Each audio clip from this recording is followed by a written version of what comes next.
Welcome! Today we're going to be covering how to stake Shade. To stake your Shade, you'll need to visit app.shadeprotocol.io and travel to the Staking tab. Users should note that only the newer Shade, which is the SNP25 version, is able to be staked.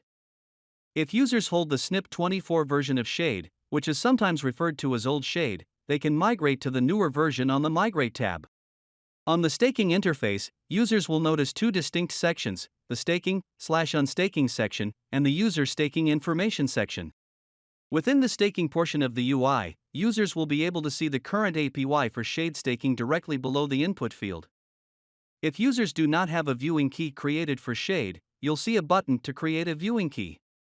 Viewing keys are needed to view encrypted data for tokens held on secret network. Now, in the user staking information portion of the UI, users will be able to see the total amount of Shade they have staked, the current APY for staking, as well as their unclaimed rewards. If we look at the unstake section of the Shade staking interface, we'll be able to see the current unbonding time for Shade staking.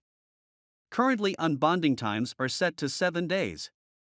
Users will also be able to see any maturing amounts of Shade currently being unstaked as well as claimable amounts once the unbonding period has ended. To claim any recent Shade unbondings, users simply need to click Claim in the user info section below the staking/unstaking UI. So in order to stake our Shade, we'll input the amount of Shade we'd like to stake, and then click Stake, and approve the transaction in your Keplr wallet. Once you successfully stake your Shade, you'll be able to see your total staked Shade and pending rewards below the staking interface. As growth and activity within the Shade protocol ecosystem continues to grow, Shade stakers will be able to directly partake in the governing and growth of revenues generated by the protocol. This means all activity and fees from ShadeSwap, ShadeLend, Silk, Stake Secret, Shade Bonds, protocol-owned liquidity and more to come all go back to benefit Shade stakers and the protocol. Thank you for watching this tutorial, and we hope you have a smooth airdrop claiming experience and enjoy putting your Shade to work with staking.